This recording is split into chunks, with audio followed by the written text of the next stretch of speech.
ବାପା ଯାଇଥିଲେ ଆଣିବାକୁ, ବାପା ଏବେ ଆଇଲେ, ସିଏ କିଏ ଦିଟା ଲୋକ ଆଇଥିଲା ଦେଇଗଲାଣି। ନା ସିଏ ଲୋକ ସେଥିପାଇଁ ମତେ ବ୍ଲକ ରୁ ଫୋନ କରି କହୁଛନ୍ତି ସେ ବୁଢା ଲୋକ ଜଣେ ଆସିଥିଲେ ବିଭୂତି ବାବୁ, ଆମେ ତାକୁ ଦେଲୁ, ସେ କହିଲେ ଯେତେବେଳେ ତମ ସହିତ ରାମନଗର କଥା, ମୁଁ କହିଲି ହଁ। ସେ ପୁଣି ଆଉ କାହାକୁ ସାଙ୍ଗେ ନେଇଥିଲେ?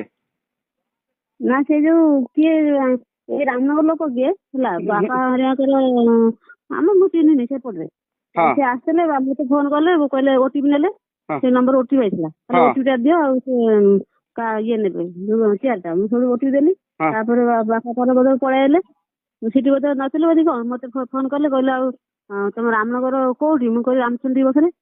ନା ଆଉ ରାମଚନ୍ଦ୍ର କାହା ଘର? ମୁଁ କହିଲି ବୈରାଗୀ ସ୍ୱାଇଁ ଏମିତି କହିଲି। ତାପରେ ବାପା ଆସିନଥିଲେ, ବାପା ତ ଏବେ ଆଇଲେ, ସିଏ ଆଣିକି ଗାଡି ଆଇଲେ, ଫଟୋ ଉଠେଇକିରି ପୁଅର ନେଇକି ଗଲେ। ତମେ କାଇଁ ଫଟୋ ଉଠେଇ ଦଉଥିଲ ଯେ? ସିଏ ମୁଁ କଣ ଜାଣିଛି ସେ କିଏ ଆସି ଫଟୋ ଉଠଉଛନ୍ତି ବୋଲିକି?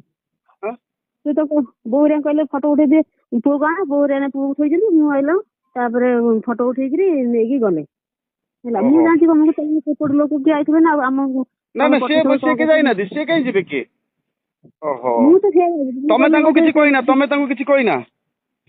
ନା ନା, ମୁଁ କହିଥିଲି କୋଉଦିନ ଆମ ସେ ଯୋଉ ପିଲାଟା ନା ଯୋଉ କଣ ଯୋଉ ମୁଁ ତ ବିଭୂତି, ମତେ ତ କହିଥିଲ ନା ମୁଁ ତାଙ୍କୁ କିଛି କହିନି। ମୁଁ କହିଲି ଯେ ମୋବାଇଲରେ ମମତା ଲେଖିକି ପଠଉଛି, ସେ କିଏ ମମତା କହୁଛି, ସିଏ ଆଉ ସେ ଗାଁକ ମୁଁ କଥା କହିଥିଲି ନା, ଆଉ ସିଏ କଣ ତାଙ୍କ ଭିତରେ ଏମିତି ହଉଥିଲେ ଲେଖା ଲେଖି ହେଇଛି ମୋବାଇଲ, ମତେ କହୁଥିଲା ହେଲା। କିଏ କହିଲ? କଣ ନା ସେ ମୋ ଭଉଣୀ ମମତା ବିଶ୍ୱାଳ ହେଲା, ତା ଆଇକି ଆଇଲା ମମତା ବିଶ୍ୱାଳ। ହଁ, ମୁଁ ଜାଣିନି, ମୁଁ କହିଲି ଦେଇ ତ ମତେ କହିଥିଲା, ମୁଁ ତ ବୁଝାବୁଝି କଲି। ଆଉ କାହାକୁ କିଛି କହିନି, ସିଏ ତାଙ୍କୁ କିଛି କହିନା ନା?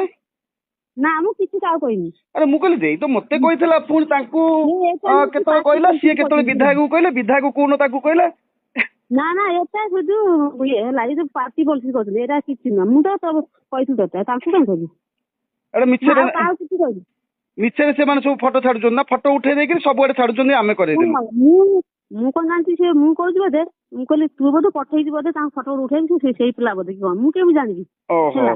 ତାପରେ ମୁଁ ଜାଣିଥିଲି ଫଟୋ ଗୋଟେ ଦେଇଥାନ୍ତି, ବୁଝିପାରୁଛି। ସିଏ ତାଙ୍କର ଆସି ଆଗତୁରା ଫଟୋ ଉଠେଇକିରି ତାପରେ ନେଇକିରି ଏମିତି ଭାଇରାଲ କରିଥିଲି। ମୁଁ କହୁଛି, ମୁଁ ତ ତାକୁ କହିଲି, ଇଏ କଣ ଆସି କହୁଛି ଆମେ ବିଧାୟକ ଦୁର୍ଗା ଭାଇ ଦେଲେ, ଇଏ କଲେ, ସେ କଲେ, ମମତା ମତେ ଆସି କହୁଛି ଦେଇ ଆଉ ଇଏ କଣ ନେଇକି ଫଟୋ ଏମିତି କରୁଛନ୍ତି।